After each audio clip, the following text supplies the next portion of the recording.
Alright guys, so welcome to my Warhammer Fantasy Q&A.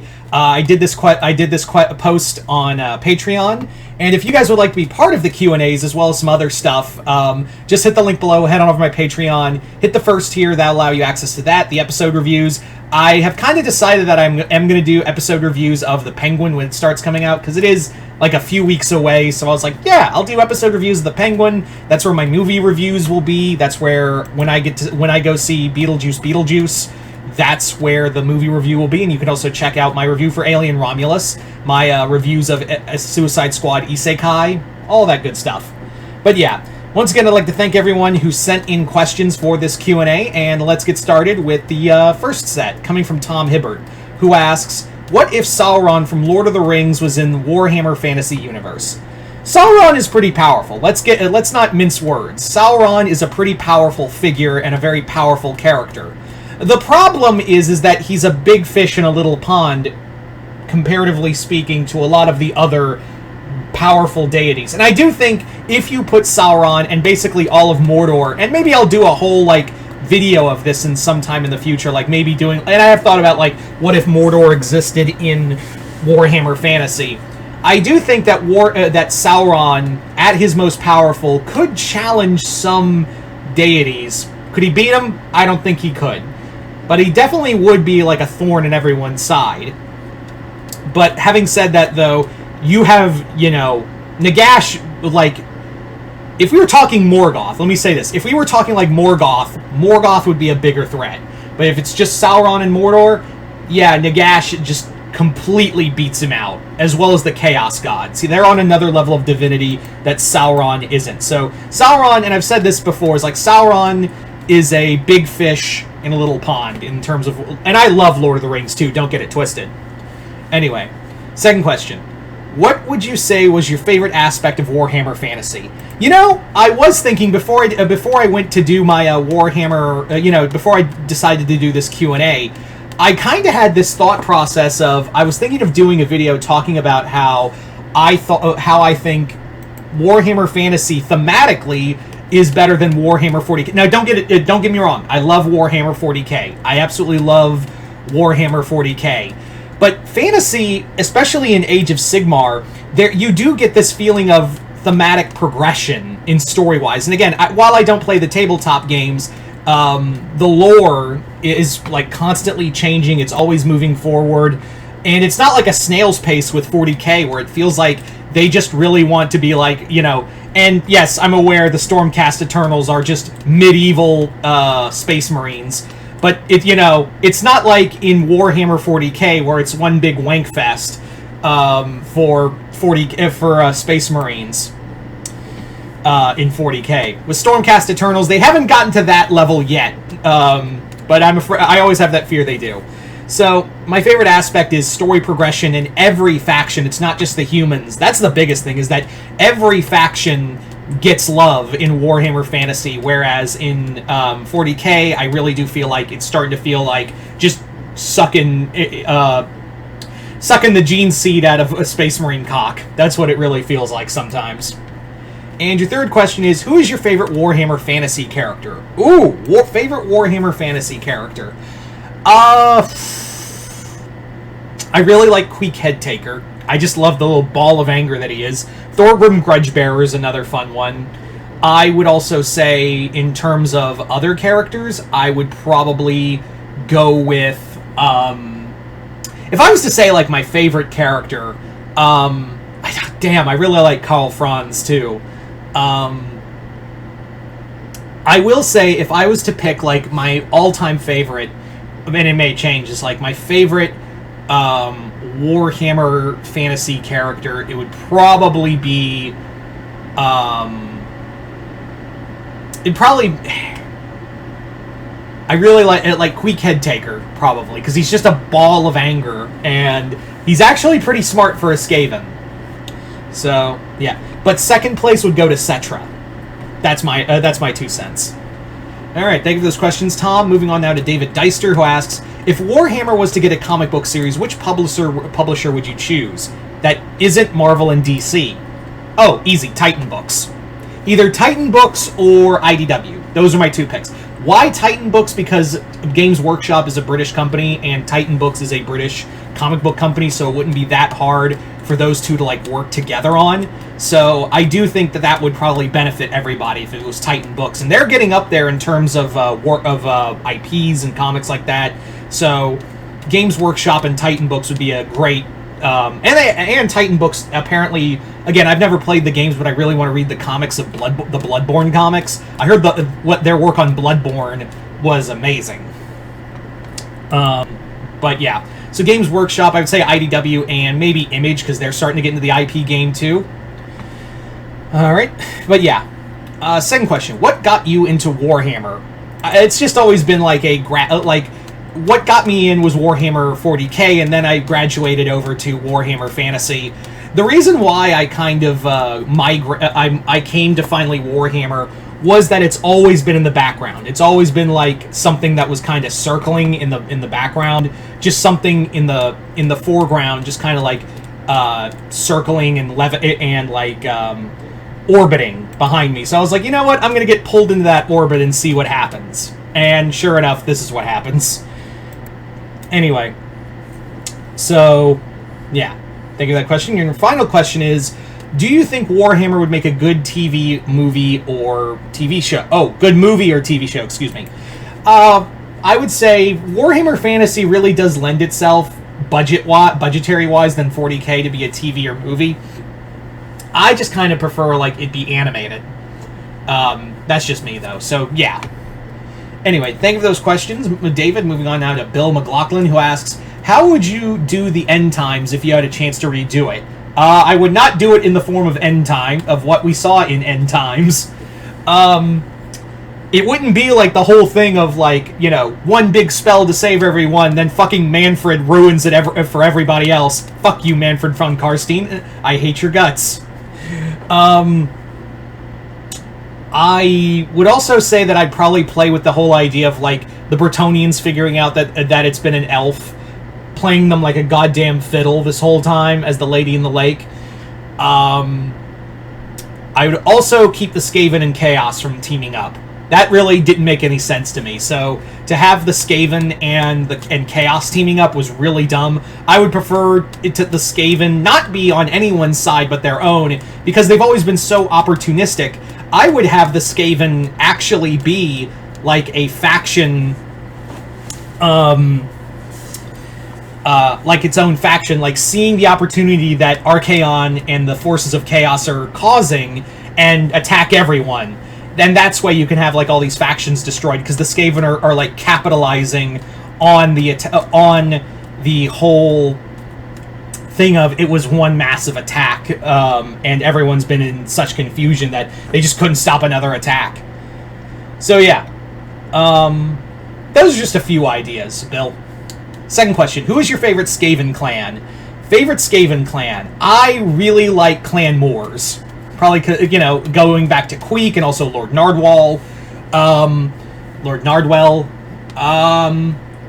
I really like Clan Moors. I would also say, like, my second favorite, if I was to put them, I'd probably say Clan Scryer as second place. But reason why I like Clan Moors is because they're the strongest clan, because they're the ones who are, like, they have a unity behind them. They're basically like yeah, we actually settle differences. We're a little more diplomatic, and by diplomatic, we'll eat you, and then then you'll come to our table and make amends for us making us kill you. I think they're also like aesthetically they look really cool. But yeah, so Clan Moors would probably be my favorite. But I will say Clan Scryer is a close second. Third question, who is your favorite von Karstein? Not Manfred. Definitely not Conrad is interesting in that he's so fucking insane. It's impossible that you managed to lead a vampire war as successful as you did, Conrad. Third, and so by process of elimination, it's Vlad von Karstein, the guy who started it all. Yes, I know it's a generic answer, but Vlad von Karstein was this brilliant commander. He was a brilliant seducer of power, and it's really heartwarming, his relationship with his wife Isabella. There wasn't like, first it was a love for power and taking over Sylvania, but then he genuinely fell in love with Isabella. And it was like, he had that heartbreaking moment where he's like, I'm going to damn her for all life, when he found out about the disease she had that was killing her, and the only way to save her was turning into a vampire. So, I know it's the basic bitch answer, but Vlad von Karstein. Thank you for those questions, Bill. Moving on now to Hunter Johnson, who asks, what if the Gem homeworld from Steven Universe was part of both 40k and Warhammer Fantasy? They're going to learn real fast that they're not the biggest fish in the ocean. Like, they are, they're going to be, especially, like, I think magic and technology-wise, I think they would be a threat to a lot of the fantasy side. But 40k, I don't think gems could be, well, gems don't really have souls, so maybe they wouldn't be corrupted by chaos in either universe. I don't know. That's a question too big for me to answer, like in one sitting. Second question. You talked about why Bretonia sucks for obvious reasons, but is there anything good about Bretonia? They like horses. And I guess the medieval aesthetic is kind of cool, but still, fuck Bretonia. Third question. If characters like Ash Ketchum, Steven Universe, Sailor Mercury, and Ed, Nettie, Dipper, and Mabel were in Warhammer Fantasy, which faction would they be a part of? Fuck, okay. I guess, like, I guess I would say for Ash, maybe the Empire of Man. Ed, Nettie would probably be, let's make them elves for the fun of it. Dipper and Mabel, I'd also say would probably be like wood elves. Steven, definitely one of the high elves, and Sailor Mercury, probably an elf too. No scale. Well, maybe in this universe make Ed, Nettie Ratmen. Let's do that. That seems more appropriate. Anyway, thank you for those questions, Hunter. Moving on now to Brittany Digger, who asks, have you played Total War Warhammer games? I have. It's been a while since I've played them, but I do remember playing the Total War Warhammer games. Those are really cool. So yeah, I have played them, but it has been a long time. It was long before I understood that Warhammer Fantasy... It was also like an era where I didn't understand that Warhammer Fantasy and Warcraft were different. I was a dumb kid back then. Cut me some fucking slack. So yeah. I thought it was part of Warcraft, because I had that game. I had the Total War Warcraft game. I had Warcraft, and I also had Total War Warhammer. So I thought, in my dumb monkey brain, I thought the two were the same. So yeah. Anyway, second question. What novels set in Warhammer Fantasy would you recommend? I would say the Vampire Wars. I would say any of the Gotrek and Felix books. Absolutely any of the Gotrek and Felix books. Absolutely. I would also say that for others, I would say, well, the Maulus Darkblades are a bunch of edgelord, overtly edgy. The Maulus Darkblade books are a bunch of overly edgy. Like, it almost feels like something out of like a Reddit editor who's 13 years old and just started writing fan fiction. It's edgy in a fun way. It's not bad, but it is like, Jesus fucking Christ. This is some hot topic overtly edgy shit going on right here. But I would say absolutely first and foremost Gotrek and Felix. And any of the Sigmar books. So, there you go. Third question. What if Conan the Barbarian was in Warhammer Fantasy? Conan would fit right in. I mean, hell, Sigmar, their god, Sigmar Heldenhammer, is basically what if Conan became a god. That's basically what he is Conan reaching godhood and getting all of what he wanted. Conan would I think he would easily survive in the world of Warhammer. I have no doubt in my mind that he could hold his own. Would he serve the Empire Man? No, he would not. But if they gave him enough coin, he'd probably yeah, I'll fight for you. And also the orcs would absolutely love fighting Conan. Anyway, thank you for those questions, Brittany. Moving on now to Alistair Bondman, who asks, There is already a question asking why you think Bretonnia sucks, but here is my question in relation. If you had a chance to update, or in your view, improve them such a way that they wouldn't lose so much of their faction identity, just become an Empire clone... he's basically asking, like, how I would fix Bretonnia. Probably not have them really into horses, if you know what I mean. That's a good one. Probably also be smart enough to realize that the Lady of the Lake is fucking conning them. That's another one. I would also say that maybe not be a bunch of fascist assholes and class elitists. That also worked too. I think I would take that away. And just take, like, the knight chivalry aspect and really, like, play up that they are, like, yeah, we're true knights, we care for the land, we will fight the darkness no matter where it is, and while we won't, like, work with the Empire of Man because there are some disagreements to them, we will, like, fight alongside them as brothers in arms.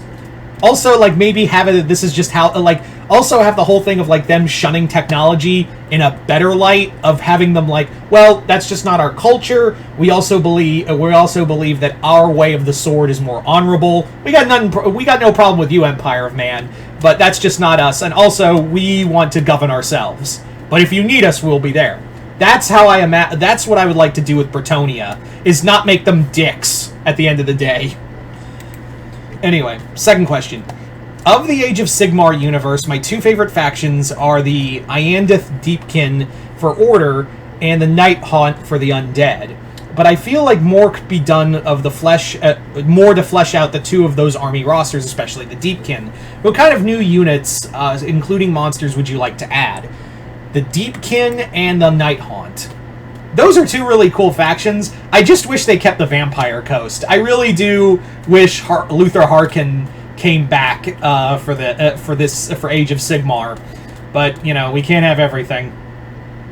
For units for the Deepkin, giant squid. You can't go wrong with a giant squid or giant sea serpents. Like, really big, like, tanky units would be cool. For the Night Haunt, maybe have it like like these just giant, call them soul golems, where they're just like these giant hulking, like, undead spirits that are all, like, cobbled together in a mass of, like, souls that have been, like, lost into the land of the dead for so long they can't remember what they are, so they just bond to other souls and just make one giant creature. There you go. Second question. Oh, and your third question, Alistair, is if you were going to add a new faction army race to either the Old World or Age of Sigmar, who would they be and which general grouping would they fall under? Order, Chaos, Destruction. New faction. A totally new faction. I would say, like, maybe since there's so much Chaos groups, maybe have it... I would like to do a vampire group. Like, this is, like, call them, like, something... Make them, like, the Blood Angels. Well, in the sense that they're, like, they resist their blood urge. That's the closest that we have the connection to the Blood Angels, where they're, like, they need to feed on blood, but they also don't want to, like, damn others. Like, call them, like, the Redeemers or something. And it's a group of vampires who are resisting, like, Manfred von Karstein and, the other vampire lords, and their hunger and their desire. Like, they're like, yeah, we're gonna... it's like an army of Blade, the vampire hunter, where they've been turned, but they refuse to serve any Dark Lords, and will actually fight in the name of Order to spare others this curse. But they also, like, feed on animals, and they feed on, like, Chaos Beastmen. They'll feed on evil men. They'll feed on the evil instead. So that's just my faction idea. Thank you for those questions, Alistair. Moving on now to Major Mercury, who asks, who is your favorite god in Warhammer Fantasy? The Great Horn Rat. Yeah, the Great Horn Rat, without a doubt, is probably my favorite of the gods. Although I will say, if we're talking, like, Chaos gods, like, it's a toss-up between Nurgle and Slaanesh. And, well, technically, Great Horn Rat's now officially the 5th Chaos god in fantasy. So, yeah, my answer remains the same. The Great Horned Rat he's such a petty bitch of a god, where it's like, if any Skaven was, like, acting unscaven for even a moment, he just strikes him dead. And he's just obsessed with gaining more power. And he's such a again, he's a petty bitch of a god. I love it. Second question, if you were in the role of a faction leader of the world, who would you want to be and why? You know, I would say, I know a lot of people would probably say Skaven, but, like, I don't want to watch my back every 5 minutes. I would probably pick, be kind of cool to be one of the, like, probably one of the vampires. Like, join the, like, especially the Flesh Eater cult, like, the Flesh Eater court, the Flesh Eater court. That would be a lot of fun. Yeah, Flesh Eater court, there you go. Probably because, like, they're just all about kill everything and eat everything. Third question. Who is your most hated character in Warhammer Fantasy? Most hated? You already answered it, Mercury. It's Manfred von Karstein. The biggest dick in the fucking Warhammer Fantasy world. I mean, like, Archaon is interesting, the Great Horned Rat is petty, but he's fun to see. The Skaven in general are just fun characters. But Manfred von Karstein is the biggest bitch you have ever seen in your life. Fucking hate Manfred. Anyway. Any of those questions, Major? Major Mercury. Moving in now to Nolan Inejo, who asks, if fighting for the Lizardmen, what dinosaur would you ride, and what would the armor look like? I don't know about armor, but I would like to ride an Ankylosaur into battle. You know, just to have a heavy tank and just fucking step on any kind of threat and tail whip the rest. Yeah, Ankylosaur. Second question. What kaiju do you think would fit into the Warhammer Fantasy world? I think Mothra could fit, definitely. Monsterverse version Godzilla. Say maybe even the Scar King, if we're going Monsterverse. None of the cosmic monsters. A lot of the, King Caesar would totally be on the side of Cathay. Absolutely. And those are the last two questions. Alright, I thought there was a third. But yeah, there you go, guys. That is my Warhammer Fantasy Q&A. I want to thank everyone who sent in questions. This was a lot of fun to do, and yeah, hope you all enjoyed this. I'm Mr. Multiverse. I'll see you next time in the Multiverse.